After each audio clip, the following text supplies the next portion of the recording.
welcome back to my channel. My name is Misha if you don't already know, and in today's video it is called Men Don't Like Fake Up, How to Embrace Your Natural Self.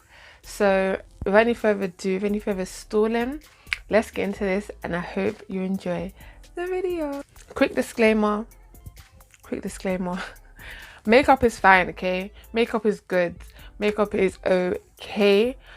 Too much of anything isn't good, obviously. Too much of anything isn't good for you. So if you wear too much makeup, then it could be deemed as a problem. Okay, I used to be that person. I used to always wear a lot of makeup all the time, every day. And it's not good when you think about it. When you really break it down, it's not good. But makeup as a whole is just there to enhance your actual beauty, enhance, features in your face, not to transform it, really and truly.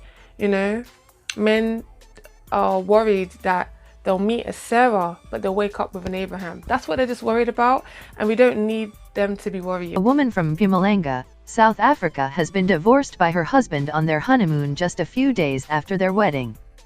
The bridegroom dumped the woman after he saw her with no makeup for the first time, according to a psychologist who counseled the unidentified woman.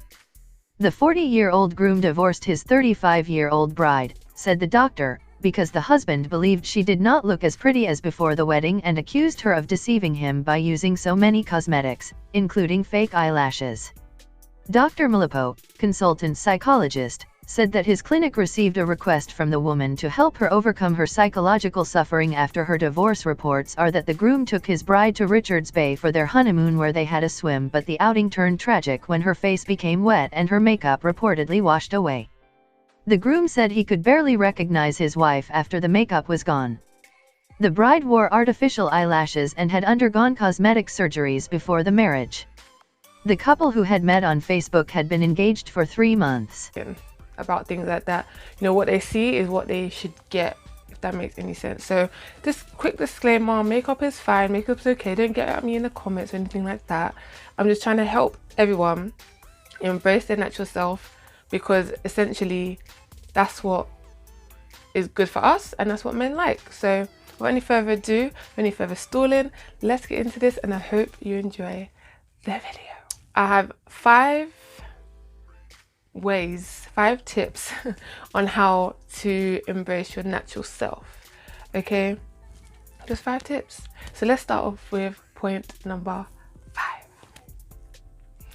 Point number 5 is to reduce your makeup load. So if you find yourself wearing makeup all the time, and I'm talking about full face, okay, I'm talking about foundation, but hold on, primer, foundation, concealer, setting powder, eyelashes, mascara, eyebrows, highlighter, blusher, contour, all of that stuff. If you wear all of that all the time, then I would suggest to reduce your makeup load if you want to start embracing your natural self. Okay, now obviously you can't just go cold turkey. Some people can, some people just cut it out completely, but for myself, when this time, maybe 4 years ago, I was very heavily dependent on makeup. I would wear a full face, foundation, concealer, whatever it is, all the works, to go to Tesco, okay? And it was a bit of a problem, I would wear eyelashes, them long eyelashes, you know what I'm saying? I have the eyebrows drawn on. It will be everything going on, and it just wasn't helping me because I was getting used to seeing myself in makeup and not my natural self. So I would suggest just slowly reducing, gradually reducing your makeup load. So if you wear foundation all the time, just don't wear foundation. Maybe just put on the concealer, put on the mascara, and just gradually reduce it. Reduce the amount of days that you wear it, okay? Instead of 7 days a week, reduce it to 5, then reduce it to 3, reduce it to 1, and then reduce it to only special occasions, So then you're reducing it slowly, and then over the years, you'll be so used to not wearing makeup, it'll be fine, okay? Another reason to reduce your makeup load is to let your skin breathe, okay? Like, let your skin actually feel air. Let it feel air. Like, it's always getting clogged with these products and these chemicals. It will make your skin worse. So if you have skin problems and you're putting makeup on it, you're ruining your skin. You're preventing your skin from healing. You're preventing your skin from breathing. So you need to take off all that makeup and let your skin actually feel some sort of air. Point number 4. Point number 4 is self-love, okay? Give yourself some self-loving, right? Like, give yourself a facial, give yourself a face mask. Not a face mask for COVID, but a face mask like a clay mask or a honey mask or something like that. Like, if your skin isn't sensitive, super sensitive, you ain't got no problems, whatever it is, just give yourself some sort of face mask or facial or something just to like make yourself feel good, okay? I do face masks. I just buy them from Tesco. They're like sheet masks. So instead of me applying the clay on my face, whatever, I just put the sheet on my face and I leave it for 20 minutes. Then I rub in the serum and then my skin be glowing, y'all. So work more on the facials, work more on the face masks, work more on the self-love, okay? Smell good, you know, look good, groom yourself, like your eyebrows. Make sure it's nicely plucked off and all that stuff. Neaten up yourself, you know, just take some self-care, take some, you know, steps into loving yourself for your natural self and not just when you have makeup on. Because you know when you have makeup on, your confidence be going through the roof, especially if it's applied properly, it be going through the roof. Like, you be feeling like you're the woman. But when you take that makeup off, you feel a bit shy and like not confident. So definitely self-love yourself and care for yourself, care for your skin, you know, drink water, exercise, eat right. If you're eating sweets all day, if you're eating cakes all day, if you're eating burgers and fries all day, then obviously your skin's gonna have problems. So care for your insides, you know, care for it, what you're eating, it will come out in your face. So just make sure you're putting in the right stuff so it will come out with the right stuff. Understand what I'm saying? Point number 3. So point number 3 is it's not all physical, okay? Beauty is not all physical, right? Beauty is relative, first of all. It depends on who's looking at you. You know, someone might find me attractive, but some person might not find me attractive. It just depends who's looking at you. That's first and foremost. Second of all, it's nothing worse than a pretty woman, a beautiful woman that has an ugly personality, because that personality will overthrow her good looks, okay? And third of all, beauty fades, okay? Like, when you get older, anything can happen. You can get into a car accident or whatever the situation may be, and your beauty is gone. So if you're relying just on your face and something happens to you, then what's gonna happen to you? Do you know what I'm saying? You're just gonna feel depressed and everything like that. But if you have a good personality, if you work on your insides, then that's what will shine through on the outside, okay? Beauty is vain, okay? So, and it fades. Beauty is vain and it fades. So don't focus so much on, I gotta look good on the outside, but also think about how to look good on the inside, okay? Focus on your personality. Focus on, you know, your talents and things that you're good at. Also, focus on your good works and your good name, because these are the things that will help you. You know, if you have a good name, if you're known for a sister that is always busy, known for a sister that's always cheerful, always happy, always, you know, did I say helpful already? But always doing something, or always active, or just talented, then that will shine through. You know what I'm saying? And then that will make your outside look even more appealing than just having makeup on and your name is bad, you're known for gossiping, you're known for murmuring, you don't do anything, you just chill or complain or whatever the situation is. That's gonna make you look bad, even if you have a whole full face of makeup. When you're old, if you have a husband, or when you have a husband, you know, he might have been attracted to you to begin with, but it's your personality, it's whether you can hold a conversation, it's all of those things that will last all through the marriage, you know? And if you haven't got married or you haven't got a husband, they'll just last through all your life with your friends, with people that interact with you. They'll know you as, oh, that sister's a good sister right there, okay? So definitely work on your internal side and it will shine through outwardly. Point number 2. So realize things just can't be changed. You know, some things are just permanent, right? When I was maybe a couple years ago, I used to hate my height. Okay, I used to hate being tall because I was always standing out. All my friends were always short, 5'3", 5'2", and I'm 5'10". I'm like, why am I so tall? Why am I sticking out? Like, this is not attractive. Da, da, da, da.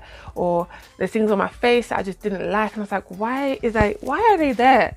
Okay, why are they on my face? I just don't want it there. They're just not cute, right?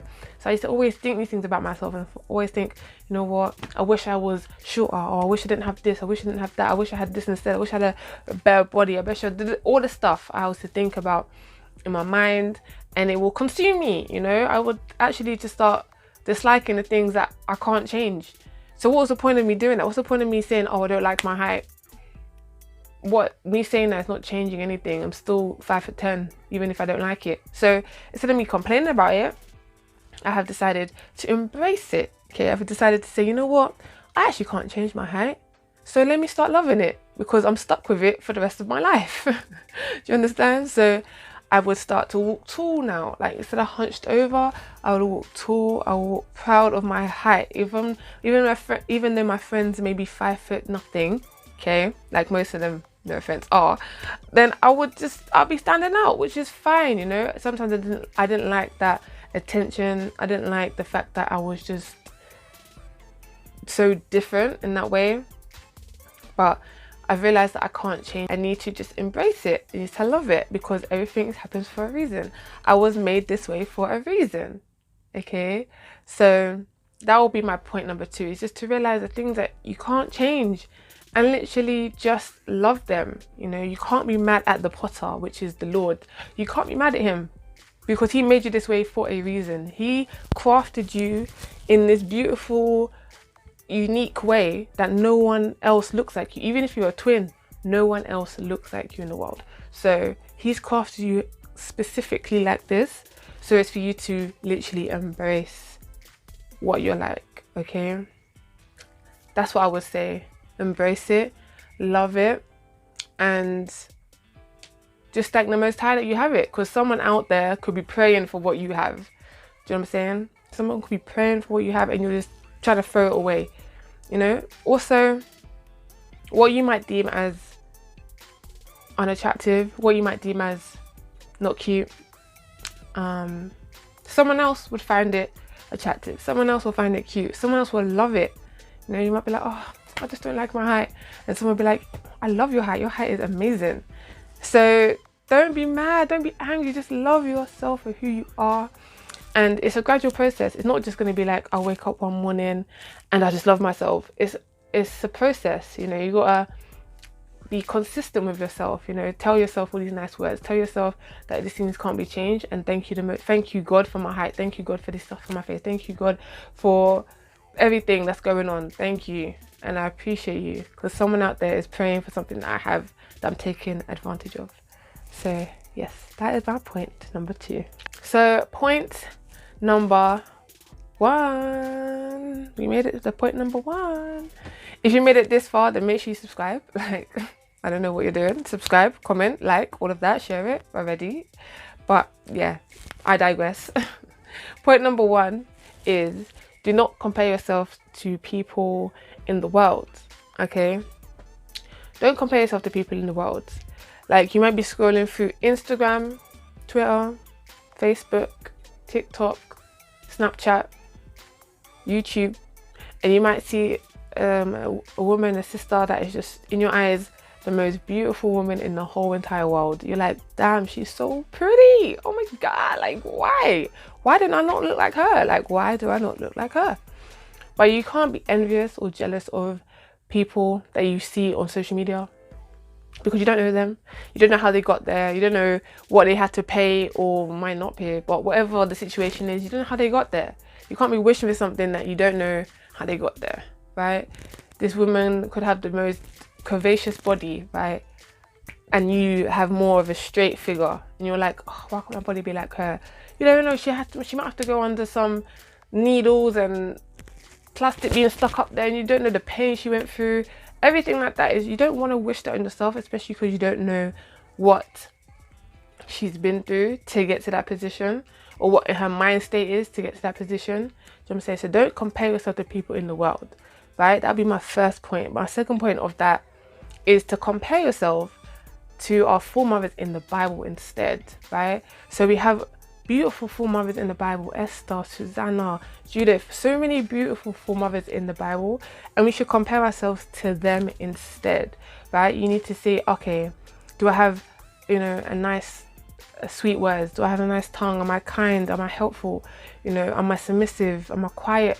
All these little characteristics that our foremothers had is what you need to be comparing yourself to, and that's what that's how you will grow, and that's how you will feel more confident, because you're actually following after righteous examples instead of following people in the world that just care about physical. People, the foremothers in the body, they were beautiful on the outside, but they were righteous. You know, they had good names about them. Some of them had good names about them. So those are the characteristics that you need to copy and take on and do for yourself, and that will embrace your naturality, because you know that your foremothers, you know, they wasn't walking around with weave in their head. You know, they wasn't walking around with them long nails. You know, they were walking around with them eyelashes that touched their eyebrows. You know, they wasn't looking like that. You know, they had a natural approach. You know that their spirit was meek, their spirit was nice, and you know that their outward appearance was natural, as natural can be, probably. You know, they had probably like light makeup, maybe like mascara on, lip gloss, make the lips shine. They smelled good, okay? They looked good, they were groomed, okay? So those are the characteristics that you should embody for yourself. Compare yourself to those women instead of the Instagram women, okay? We don't need to copy them, don't need to, okay? Focus on the foremothers in the Bible, the righteous foremothers in the Bible, and that will definitely give you the confidence and the self-love that you need, okay? That will give you comfort. So we reached the end of the video. Thank you so much for watching. If you made it this far, make sure you subscribe, make sure you comment, make sure you like and you share, and you press the notification bell as well. Like, all of this sounds like a lot, but it will take 5 seconds, literally. So please do that. And I pray that this video was edifying. I pray it was edifying. I pray that it helped someone out there. You know, I really pray that it did. And if it did, just let me know. Just let me know. And Lord's will, I shall see you in my next video. Bye.